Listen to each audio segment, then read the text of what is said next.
Hello hello hello hello అందరికీ నమస్కారం. ఎలా ఉన్నారు? బ్రహ్మాండంగా ఉన్నారు.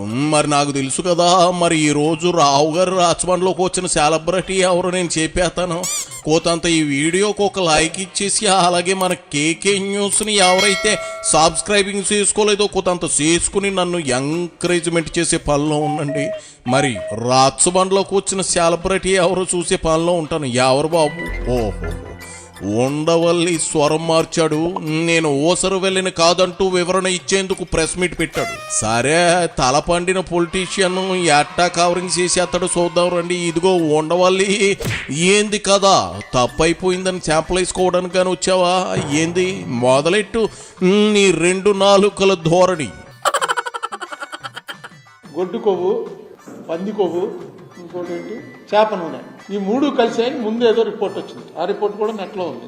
ఆ రిపోర్ట్ చూసి ఆయన ఇది మంచి పాయింట్, జగన్ని ఫినిష్ చేయడానికి మంచి పాయింట్ అనుకుని ఉంటాడని చెప్పాడు. చెప్పింది కూడా రిపోర్ట్ బేస్గానే చెప్పాడు. ఆ రిపోర్ట్ రాకపోతే ఆయన రాడు. పవన్ కళ్యాణ్ గారు తర్వాత సనాతన ధర్మం, గుడిమెట్లు కడగటం ఇవన్నీ ఆయన చేశాడు. ఇప్పుడు దిగిందా నీకు అంబటి తాలూకా మైకం? రిపోర్ట్ ఆధారంగానే బాబు గారు మాట్లాడినా, లేదంటే పవన్ కామెంట్ చేసినా రిపోర్ట్ లేకుండా ఎలా మాట్లాడతారు? ఆ రోజు నువ్వు ప్రెస్ మీట్లో ఏమన్నావో గుర్తుందా? చంద్రబాబు లాంటి వాళ్ళు ఇలాంటి అవాస్తవాలు మాట్లాడకూడదు అన్నావు. ఇందులో అవాస్తవం ఏముంది? అప్పుడు ఇచ్చిన రిపోర్ట్లో ఏమున్నాయో అవే చంద్రబాబు గారు చెప్పారు. తప్పే ఉంది?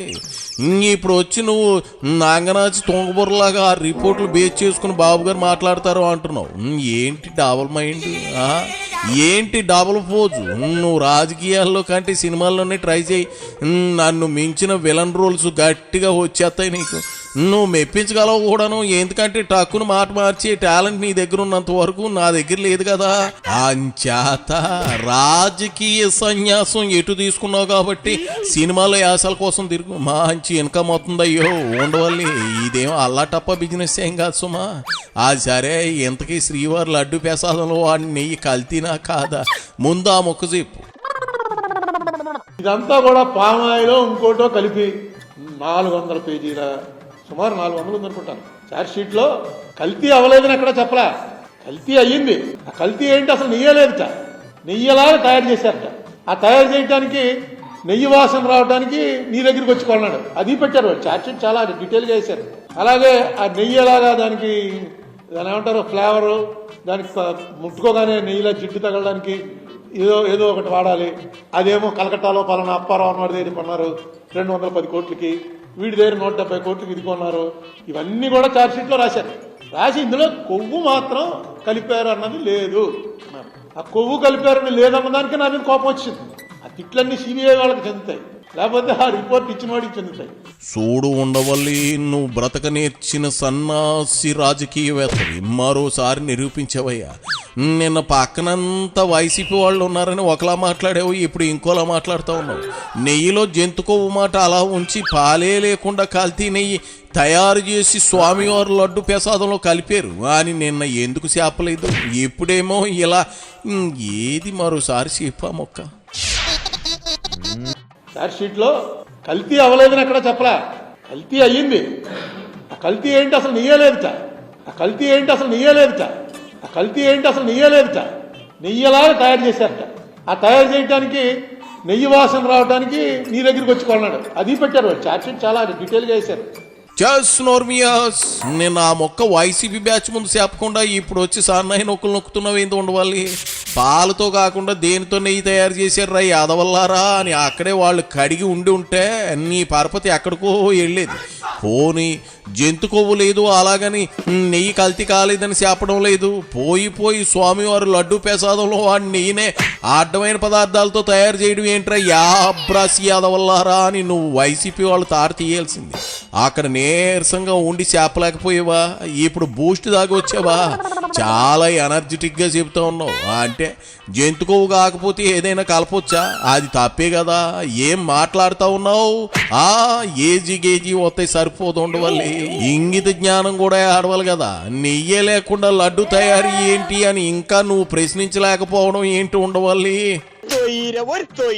ఏదైనా తిరుపతి వెంకటేశ్వర స్వామి అంటే ఆ లెవెల్ మామూలు మిగతా గుళ్ళకి ఆ గుడికి ఉన్న లెవెల్ వేరు. ఆ గుడి ఎందుకంటే నేను అక్కడికి నార్త్ ఇండియా బ్యాచ్ తోటి 2-3 సార్లు వెళ్ళే అవకాశం వచ్చింది. అప్పుడు చూస్తే వాళ్ళు నార్త్ ఇండియన్స్ అయితే ఆశ్చర్యపోతారు, ఏంటి జనం ఏంటి రోజు కుంభమేళా జరుగుతుందా ఇక్కడ, రోజు ఇలాగే ఉంటారా అని. ఈ రోజు తక్కువ ఉన్నారా బాబు, రోజు ఇలా ఉంటారేంటి. ఆఫీస్ ఒక్కసారి అయితే ఒక డెలిగేషన్తో వెళ్ళినప్పుడు ఆఫీస్లో కూర్చోబెట్టి చెప్పించాను, రోజు ఎంతమంది వస్తారు, ఎలా తెలుసుకుంటారు అన్నీ చెప్పి. ఆశ్చర్యం అసలు ఏంటి లోపలికి వెళ్తే అసలు ఒక సెకండ్ ఉండనేవరు, నడు అలా చూసుకుంటూ వెనక్కి తోసుకుంటూ వచ్చేస్తారు. ఆ ఒక్క సెకండ్ కోసం 2 రోజులు 3 రోజులు క్యూలో ఉంటారు. అసలు ఎక్కడైనా నాకు తెలిసి, అంటే నేను తిరిగిన తక్కువ అనుకోండి, ప్రపంచంలో ఎక్కడ ఒక టెంపుల్లో ఒక డైటీకి ఈ టైప్ ఆఫ్ రిసెప్షన్ అసలు ఎక్కడ ఉండదు.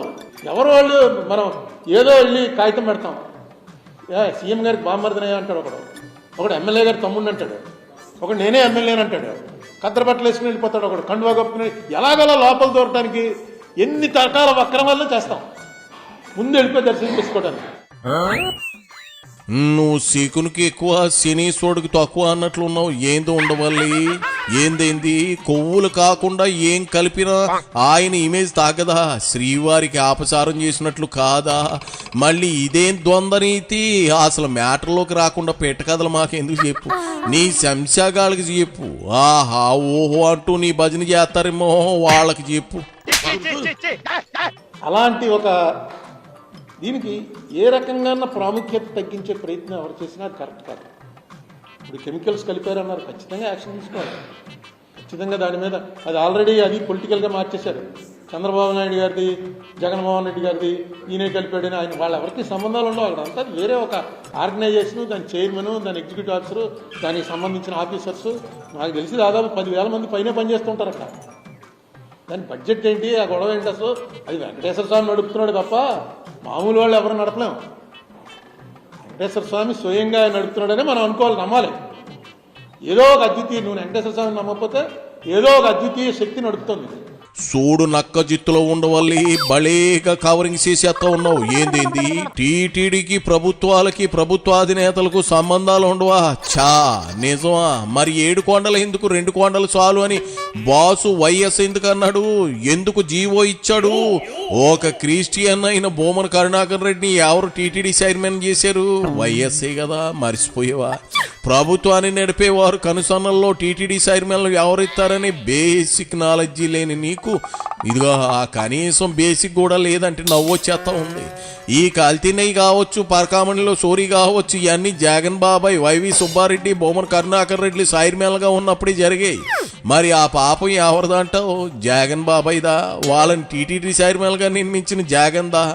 ఆ మొక్క చేపకుండా మళ్ళీ పెట్టకథలు చెప్పడం ఎందుకు? జగన్ బాబాయ్ వైవి సుబ్బారెడ్డిని, కరుణాకర్ రెడ్డిని ముందు అరెస్ట్ చేసి కల్తీ ఎలా చేశారు, తద్వారా 250 కోట్లు ఎలా మూట కట్టుకున్నారు, ఎవరికి పంపారా డబ్బు అనేది తేల్చాలి అని అడగవే. నోటికేమైంది? ఇదిగో ఈ కవరింగ్ పాలిటిక్స్ చాలా చూసాంలే కానీ ఇక బయలుదేరు. మళ్ళీ నీరసం వచ్చేలేపు నిమ్మరసం దాగిపోజ్జో పో. ఎలవయ్యా వెళ్ళు. నిజం చెప్పి దోమలేనప్పుడు ఎందుకు ఈ పనికి మాలిన ప్రెస్ మీట్లు? పో.